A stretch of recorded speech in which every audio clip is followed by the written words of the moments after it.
This broadcast is sponsored in part by Hendrick Automotive Group. WBTV News starts right now with breaking news. And that breaking news out of Charlotte's South Park area this morning. A man taken from his home, driven to a store, and robbed at gunpoint. Our Anne-Marie Haggerty is live this morning. Good morning, John. We're going to tell you about what police say may have led to this and the search going on right now for the people that did it. Plus, a memorial growing this morning for a beloved man who was shot and killed outside a popular restaurant in Noda that he co-owned. Our Sharon Hayes is live on the story this morning. Well, the memorial for Scott Brooks continues to grow so much more that they're starting to run out of space here at this restaurant, and still people are stopping by. I'll have more on the community reaction on Scott Brooks' death coming up. Teenagers facing criminal charges while parents of a student are suing the school board and teacher in Gaston County. We're showing you video this morning of what happened to that child. And good morning. Thanks for waking up with WBTV News this morning here on this Tuesday, December 10th. It's 5 o'clock. I'm John Carter. And I'm Christine Spiro. Good morning to you. Mary King is here in the Alert Center making sure headlines as it's breaking. You're getting details first on it. Yeah, and news that's developed overnight. We have learned that Democrats will move forward with writing 2 articles of impeachment against President Donald Trump. They are going to hold a news conference actually later this morning. This coming after a 10-hour meeting yesterday. So we'll get you updated on what we're expected to learn here in that conference in the day ahead. All right, Mary, thank you. Okay, hey, we've got a little bit of fog out there this morning, and Al Conklin's saying a first alert day, so let's find out more about that. Here he is. Yeah, John, we're dealing with fog this morning, and it'll be rain as we go through the day today, but particularly from Charlotte on southward, the fog is quite thick. We've got zero visibility being reported now. Rock Hill, Monroe, Lancaster, and Chester only a mile, in Albemarle and Gastonia 2 miles here in Charlotte. So again, use caution this morning. There's not much rain around. There's a little bit in the mountains, but that's about it. But it is damp out there after yesterday's rain, but the bigger issue this morning will be the fog, so use caution. This is Center City. Again, we cannot see the tall towers at all here from our vantage point, which is very close by at Trinity Episcopal School. Current temperatures continue to warm, though. We're now into the low, even middle 50s here. Charlotte up to Statesville, 54 in Gastonia, even some 60s showing up. Rockingham, Wadesboro, Chesterfield. Still a couple of cool pockets, though, here around Chester and Rock Hill, and also up through the I-40 corridor. You will warm as well as we go through the day today. Charlotte should manage to get back to about 68 late this afternoon. Again, there will be some rain around during the midday and especially the afternoon hours, so the rush looks to be a wet one as more rain comes in our direction. So watch out for that. High temperature again, right around 68 degrees. A much cooler pattern unfolds for tomorrow. And we've got another first alert before we get to the weekend. We'll talk about that in just a couple minutes with your 7-day planner. Here's Jonathan, First Alert Traffic. First Alert Traffic is sponsored by Toyota of North Charlotte. The morning and the afternoon commute's kind of a mess this morning. As we're taking a look now, you can see that dense fog spreading throughout Union, York, and Gaston counties. With that in mind, make sure you take it slow this morning on the roadways. We'll have the fog tracker on all morning long. As far as road closures this morning, the ramp that takes you from the inner loop to Freedom Drive, also known as Exit 1C, closed yet again to those 277 ramp closures that continue. You can see the fog there in the background. Exit 1C shut down. We'll take a look at your drive times in just a moment. John? All right, breaking news this morning. Charlotte-Mecklenburg police are looking for whoever broke into a man's home, then kidnapped and robbed him. WBTV's Anne-Marie Haggerty joins us live with more on this. And Anne-Marie, how did this all begin?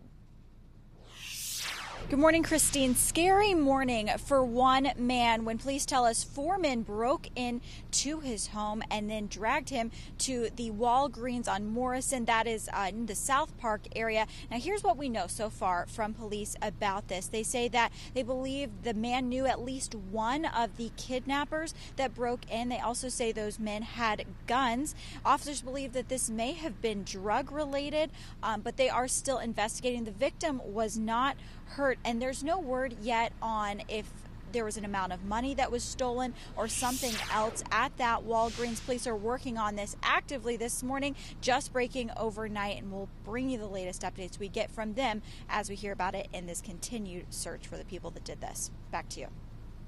All right, thanks, Anne-Marie. It is now 5:05. We're following more breaking overnight news. This is going to be a big headline as you're waking up. Developments in the impeachment proceedings. Mary King has details now in the Alert Center. Yeah, Christine and John, House Democrats have decided they are moving forward with writing articles of impeachment against President Trump. They've scheduled a news conference to formally announce 2 charges later this morning. CBS News learning this overnight. Those 2 articles of impeachment will include abuse of power and obstruction of justice. They're claiming the president abused that power by using that White House meeting and hundreds of millions of dollars in military aid for Ukraine as leverage for an investigation into former Vice President Joe Biden.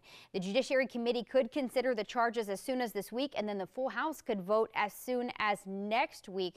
This all coming after a nearly 10-hour meeting yesterday. Now, the president responding on Twitter throughout the day yesterday, calling it a witch hunt, saying, "Read the transcripts." That's a quote.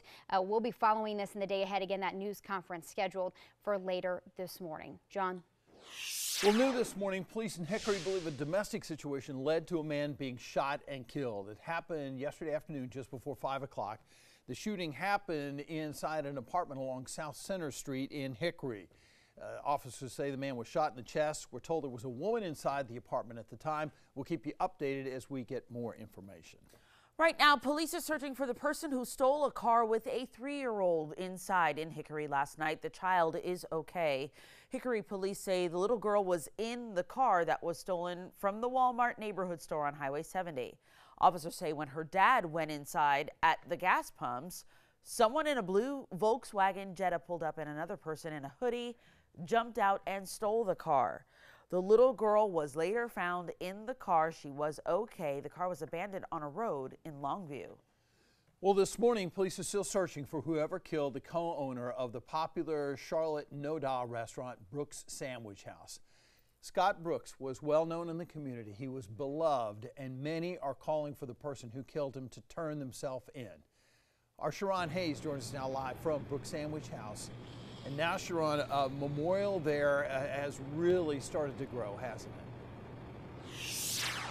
Yes, that's right, John. Now, we were obviously out here yesterday when everything happened, and obviously this memorial was not out here, but it's actually remarkably heartfelt, but also terribly sad to see how much this memorial has grown since yesterday. I mean, I want to zoom in on some of the flowers and the candles and the keepsakes that have been out here since I got out here this morning. In fact, I'm zooming in on a sign now that says, "Scott, we miss you, Noda Charlotte friends." And you can just tell he was a beloved member of this particular community. The candles are still lit out here this morning. Now, I want to pull up some video here because we've actually done stories with Scott Brooks, and you can see him showing us those good burgers they've been making out here for decades. Just really a genuine guy in an interview. And being out here yesterday, even then, we saw loved one after loved one coming up, paying their respects even then, and trying to figure out what happened, some of them completely distraught. Now, police believe he was attacked by an unknown assailant yesterday while opening up shop. Brooks usually opens about 7 o'clock every morning like clockwork. Meanwhile, people have since been leaving these flowers, these candles, and more outside the business. Several neighbors and regular customers also have been stopping by and paying their respect. They took not a father, a son, a twin brother. They took somebody that's part of our family. Now, anybody who knows any information about what happened is strongly encouraged to call Crime Stoppers. That number is 704-334-1600. As Charlotte police emphasize time and time again, every little tip can help solve these types of crimes. Meanwhile, if you want to find another way to pay your respects, there will be a vigil out here tonight at 6 o'clock right here at Brooks Sandwich House. So you can definitely come out and be a part of that. Or if you can't make it out, tune into WBTV on air and online, and we will have coverage of that as well during our shows. I'm Sharon Hayes reporting live in Charlotte. WBTV on your side. And now, in the interest of full disclosure, many people here at WBTV knew Scott Brooks after having worked with him on stories throughout the years. Some of us, though, and myself included, were personal friends of Scott. I've known Scott, his brother Dave, and their father, who died 2 years ago, for almost 40 years. I say we were friends, but actually Scott was friends with everyone he met. He made everyone feel special. And so as we grieve for all those who've lost their lives to senseless violence in our city, we now grieve for Scott Brooks. Well, right now in Gaston County, 2 teenagers are facing charges after being seen on video attacking a child who has disabilities. The victim's parents are now suing the Gaston County Board of Education for the incident that happened in 2018. And we do want to warn you, this video is hard to watch. The parents of the boy who was hurt filed a lawsuit against the school board and Kramer High School teacher Nicholas Patterson. They accused them of negligence and violating their son's constitutional rights. That's according to the Charlotte Observer. The lawsuit says Patterson, who was in charge of the students when the attack happened, was aware the beating was coming but didn't stop it. The parents are asking for medical expenses and punitive damages. The accused teenage attackers face adult criminal charges. Coming up, Apple's lightning charging cable could be a thing of the past. What this could mean for you if you have an iPhone. Plus, why Amazon is blaming President Trump for missing out on an opportunity worth billions of dollars. Al. John, the rain now coming into the mountains. You can see it overtaking Watauga, Avery counties, and this is just the beginning of it. It is raining right now in downtown Boone. Currently 50 degrees there. If you notice, it is really coming down quite heavily. However, outlying areas, we've got some cold pockets up there in the 30s. Now, it will turn wet and colder as the day goes on. The wind will pick up, and this rain will probably end to some snow late this afternoon and this evening. We'll talk about any accumulations in just a couple minutes, but I am tracking more rain for today and morning fog this morning. Colder temperatures on the way, and we've also got some late week trouble. We'll talk about that. It's a busy 7-day planner. Jonathan? Al, certainly is. Storm 3 is live this morning on I-85, checking out the areas that are dealing with some fog. We'll have your drive times as they grow on this Tuesday morning when we return.